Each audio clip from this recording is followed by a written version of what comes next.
Hey everybody, what is up? Welcome to another awesome video of GTA 5. Well, you know what? I can't even say another awesome video because this is the first ever video that I have ever done for GTA 5. Now, what is different? This is the next gen console. What is different? What has changed? These are the questions I'm going to be answering today for you lovely people. So please make sure that you stay tuned.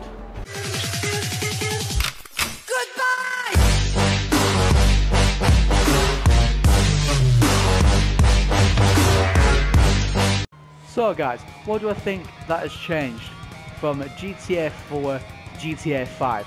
So the last version that I personally said that I've played was GTA 4, and that was for the PlayStation 3.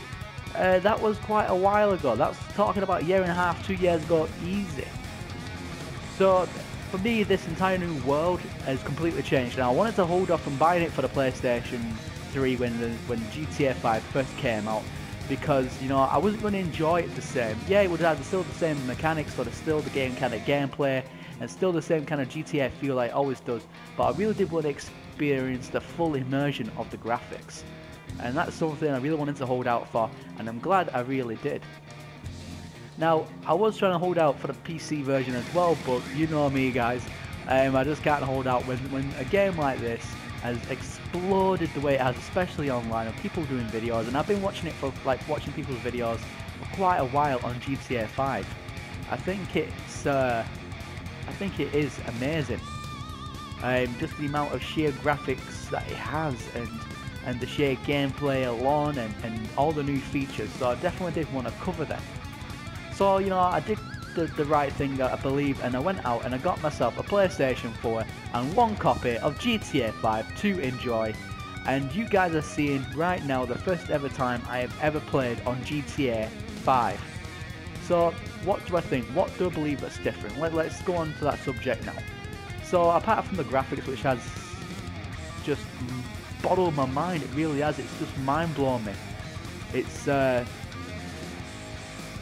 just so beautiful. I mean, the game is very nostalgic. It is very beautiful. It is very realistic, and that is one of the things that actually it's kind of scary, because I'm thinking, well, if games like this now, what are they going to be like in 10 years time? It's just mind-blowing, and I think by next console, virtual reality will be a thing, but that's going off subject. That will be a topic for another video, trust me. So what do I think that has changed? Well, apart from the game mechanics and the complete graphical overhaul, like I've been saying, I do believe that the weather systems have never looked more realistic. Again, it's all about immersion with this game, and that's what I believe firmly that has changed. It's all about immersion, and it's all about the gameplay. Now, the mechanics has gone from GTA 4 being a bit of a letdown, to be honest with you, and I do believe GTA 4 was a bit of a letdown, because I mean, you couldn't really fly different types of planes, and you couldn't really fly many types of pretty much anything. I mean, you were just limited to like helicopters. I think that game was a little rushed, to be honest with you. So guys, one question I get asked all the time is, why did I pick a PlayStation 4 over an Xbox One? And the reason for that is quite simple. All my friends who I know outside of YouTube, as in my daily life, all have PlayStation 4s. They do not own Xbox Ones. And that's pretty much the only solitary reason I got GTA 5 with the PlayStation 4 and not went for the Xbox One options. Now, I know there's a lot of controversy over what's better, what console's better, you know, the whole console wars thing. That is not why I picked it. Like I said, it was just because my friends all playing on the PlayStation 4. That's the only reason. Now, going on to, do I think consoles are they gonna be able to run this game better than when it gets released on PC? That is what we're going to be talking about in this section of the video. The answer is no. I do not believe for a single second the consoles will run this game better than a PC. And the reason I said that, so before you start hitting all the dislikes and giving me spam hatred mail, please let me explain myself to why I've just said that. Now, the reason I said it is all about upgradability. Now, don't get me wrong, the PlayStation 4 and I'm pretty sure the Xbox One will run this game butter smooth at 60 frames per second on a 1080p display, no matter the size of the screen. Right now I'm actually running this on a big 50-inch TV. It's at 1080p, lovely frames. I'm at 60 frames per second, and that's even whilst recording. I don't experience any kind of jitteriness, no recording lag like you can do on a PC. It is buttery smooth, and that is absolutely fantastic. However, the difference is, on a PC, you can upgrade your equipment, you can upgrade your internals, and that is the difference. Right now, the PlayStation 4 and the Xbox One are both still stuck with the same 2013 technologies that was available at the time. Don't get me wrong, at 2013, the consoles were cutting edge of technology. The cutting edge of technology went into these consoles. Now, that's not what I'm saying. What I'm saying is, it's 2015 now. And times have moved on, and technology is completely doubling and quadrupling every single year in power and in graphical abilities. So what do I mean by the PC when I say that? Now, with the PC, it's so simple. You can take out your graphics card when it gets a bit outdated and chuck in a new one, or you can get a new CPU, the brains of the PC, if you need to run that little bit more smoother or a bit quicker.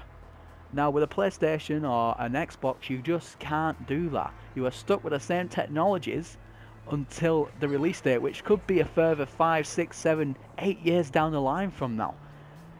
So, until they upgrade the consoles, you just can't do anything with it. And games and AAA titles are definitely going to move on significantly from pretty much now on. I mean, I remember the times when this game was on the first ever PlayStation, and it was literally just a 2D image, and that was the original GTA, and it's gone from that to this in the space of, like, God, 10, 15 years, probably less than that. And it's just making me wonder, in 10 years time, what will we have? Now, I don't know that in 10 years time there's going to be another console. Or there probably will be, or it might just be released out with the latest technology that we have then. But right now, you are still stuck with the same technologies. However, the PC, like I said, it's all about upgradability. And the biggest selling point for me is, for PC, that's coming in right now, is it's all about this 4K resolution, 4K displays, which takes a hell of a lot of graphical horsepower to run any game at 60 frames per second butter smooth. Trust me, I know I'm a system builder by nature. I love PCs, and I build them as a hobby. Trust me, it takes a lot of graphical horsepower to run anything at 4K resolution. And games right now demand so much graphical horsepower to run at 4K. Now, can 4K come to the PlayStation 4? There have been rumours about the PlayStation 4 having a firmware upgrade to run games at 4K. But I can tell you right now that because this is still 2013 technology, and it takes a PC, 3 of the latest graphics cards, which are currently, from the time of filming, are the GTX 970s and 980s. It takes at least 3 of them to run a single display at 4K, and that's to get literally less than 60 frames per second on the latest AAA titles. So do I think that this console from 2013 will be able to run it even with a firmware upgrade? No. You are seriously dreaming if that's what you think. I think that's more of a marketing kind of step from PlayStation 4, to be honest with you. However, we'll have to wait and see. But that is what I firmly believe. And that is why, guys, I do prefer PC over PlayStation or Xboxes. However, that's not to say I don't mind Xboxes or PlayStations, because you don't have to go through all the bullshit that you have to go through just to play games at buttery smooth 60 frames per second. For example, if I wanted to play this game on the PC, you have to get all the right drivers for it, make sure everything works beforehand, make sure that you have all the right codecs, and it's just ridiculous what you have to do to play a game on PC sometimes. However, with a console, which what I like, you put the disc in, and the manufacturers and developers, they do the whole like guesswork for you, and it will just be a simple update, and you're done with it. Your hands are washed and it's clean. You just game, and that's what I really do like about this. Right guys, so we talked about the good points, now let's talk about the bad points. Now with this game it was really difficult to try and get some bad points to share with you guys, but I've only come across really one, and it wasn't really so much the game's fault, and it isn't so much Sony's fault. What's happened is sometimes when you go onto an online game, you can play for 10 minutes at a time, and then it will just randomly kick you off, and then you got to go through the whole menu system again to try and get back online, which can take anywhere from 2 to 5 minutes easily.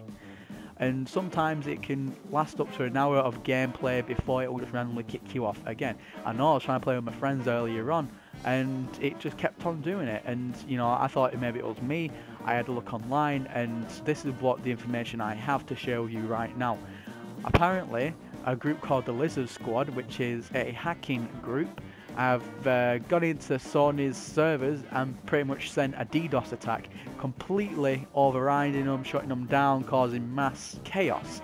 Now DDoS is a denial of service, which means it will send billions, if not trillions, of invisible, like non-realistic virtual players onto the servers that says Sony endorse, and it will just overload them and it will just crash. That is basically what denial of service is. It's all done through electronics and computing, all that kind of wizardry that I personally don't understand. That is way beyond my my brain skill. But they've done this wizardry, and basically they've messed up GTA servers. This is one of the games that was affected by it, as well as other Sony games as well, such as PlanetSide 2 for the PC. That was also affected, and that was why over Christmas it was experiencing bugs, lags, and sometimes the servers weren't even playing. That was all due to the Lizard Squads. So thank you very much to them people. I hope you all burn in hell. So what else can I say about GTA 5? What else can I say about this beautiful game? Now, I think GTA 5 has kept to its Grand Theft Auto legacy. I think it's kept to its pedigree. Now, what do I mean by that? Compare this game to GTA 4. There is a massive difference. I'm not talking about graphics here. I'm talking about the core mechanics, what made Grand Theft Auto fun to play with in the first place. Compare this to, like I say, more like San Andreas, and there's the difference. Unlike GTA 4, you can fly just about anything. You know, the map's miles better. You got so much things you can do. Well, so much more things you can do. Like in GTA 4, you can only fly two different types of helicopters, and that was it.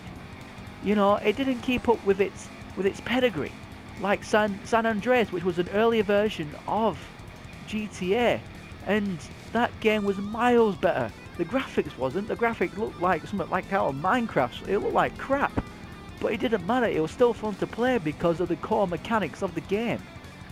In that, yeah, you can fly jetpacks, fly any number of planes. You can fly just about anything you wanted. And that's what made Grand Theft Auto for me great. I'm not just talking about the flying, I'm just talking about the mechanics in general. Now take a look at this. I'm first person. You can see the dashboard, you can see the numbers rising and falling as I decrease speed and increase speed. You can hear the rumble of the engines making its purr as it's going through the tunnels. You just want to hit that accelerator. You know, this game makes you feel alive, and you just want to wish that this was real, and it looks so real. The graphics are amazing. The core gameplay is there. The pedigree of GTA is there. This game has everything you could ever want from a GTA title. And it makes me so happy that they've not made the same mistakes as Grand Theft Auto 4, and they've gone back to what made GTA great. And I think that's what this game has to offer. If you haven't bought this game yet, guys, you should seriously go and buy it. That's what I would do. But guys, thank you very much for watching. And if you agree with me on this, then please give me a like. If you don't agree with me, then you're more than welcome to give me a dislike. Leave me a comment with what you guys think about this new GTA 5. I do want to hear from you. You know, let me know as well if you're having the same glitchy problems that I've been having. Are you having fun with it? You know, I want to know what you guys think about this game, because my expectations for this was low compared to GTA 4, and now they're absolutely sky high. And it makes me wonder what's going to be happening in the future. But thank you very much for watching, guys, and I hope you guys come back and watch my next episode, which will be awesome, by the way, and you make sure you come back and watch it. But my name is Zeus Maximus, and I will see you all in the next episode. Goodbye for now. You are seriously gonna kill me.